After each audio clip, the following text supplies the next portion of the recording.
Some stories sound impossible, the kind you'd expect to be exaggerated or completely made up, but every detail you're about to hear actually happened.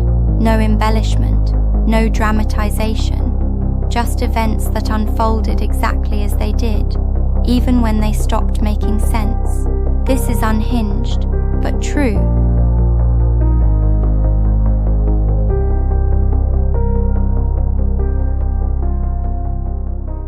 He grew up surrounded by cameras, legends, and power.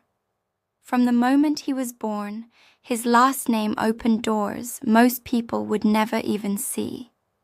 He lived in mansions. He traveled the world. And when he spoke, people listened, not because of who he was yet, but because of who he belonged to. But by the early 1990s, that privilege had become something else, something heavier, something dangerous. And one night in Los Angeles, it ended in blood. Christian was born May 11th, 1958 in Los Angeles, California. He was born into one of the most famous families in entertainment history, Hollywood royalty. His childhood was anything but normal.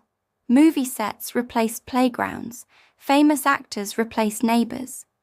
His father wasn't just respected, he was revered. But with fame came chaos. His parents' relationship was volatile, and they ended up separating shortly after he was born. But this didn't stop the hostility between them. Arguments were explosive. And Christian was often shuttled between parents growing up. He rarely spent much time with his father, who was busy with his career and was mainly brought up by nannies and servants that waited on him hand and foot. Christian never experienced the normal rhythms of childhood.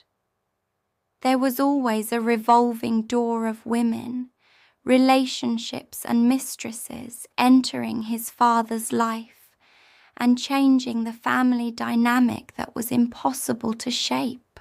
Trust was fragile, attachment was fleeting, and the stability most teens rely on simply didn't exist. He found solace where he could, hanging out with friends, testing boundaries, and experimenting with alcohol and drugs. By high school, these habits had escalated, fueled not by rebellion alone, but by a constant search for stability, for a feeling of belonging that had been absent since childhood.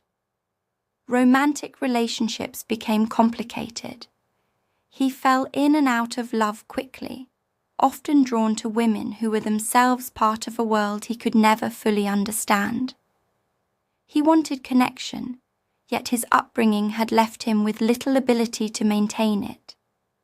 Every emotional high was matched by a sense of fear, of loss, of being untethered. By the early 1990s, Christian's life had become a volatile mix of wealth, fame, privilege, and chaos. He was charming, impulsive, and unpredictable, the perfect storm for something to go horribly wrong. He struggled with anger, with the weight of expectations he never asked for, and most of all, with violence. By adulthood, his life had become unstable. He drifted between homes, relationships.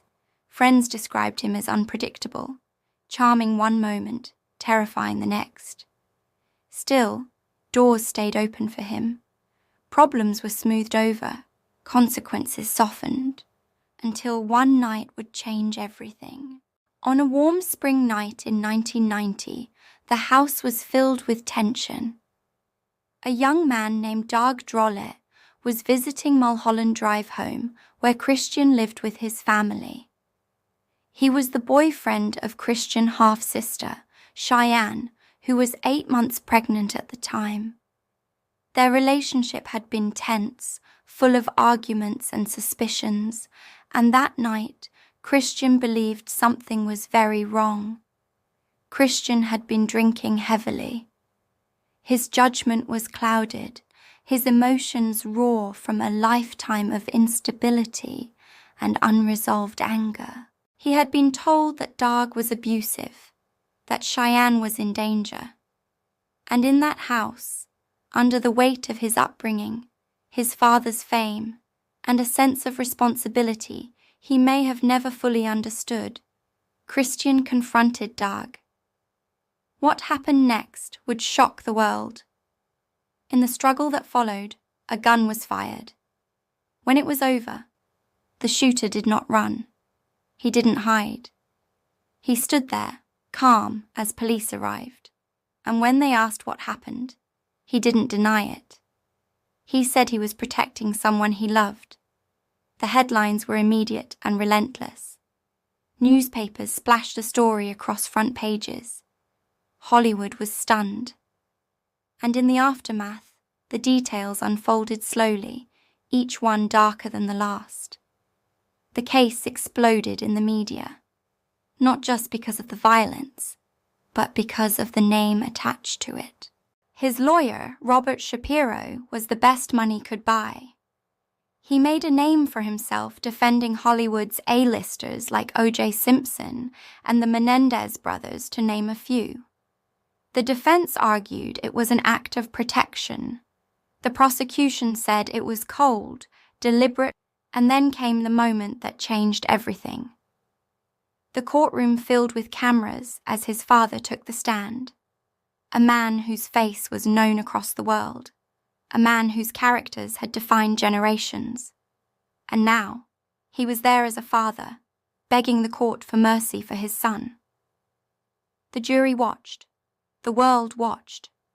Christian ended up accepting a plea deal. He was convicted.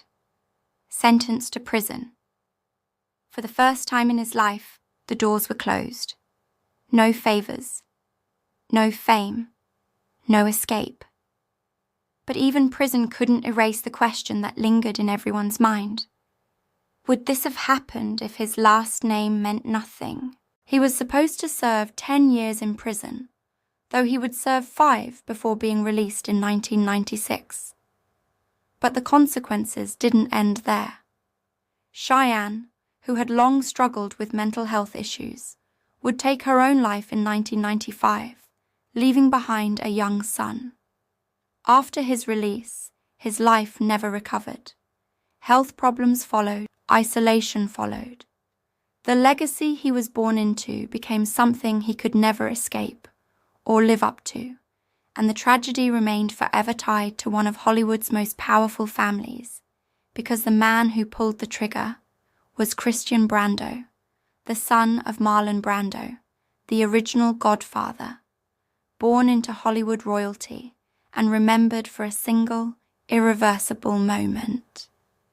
If you like this video and want more, don't forget to like and subscribe to my channel. Thanks for watching.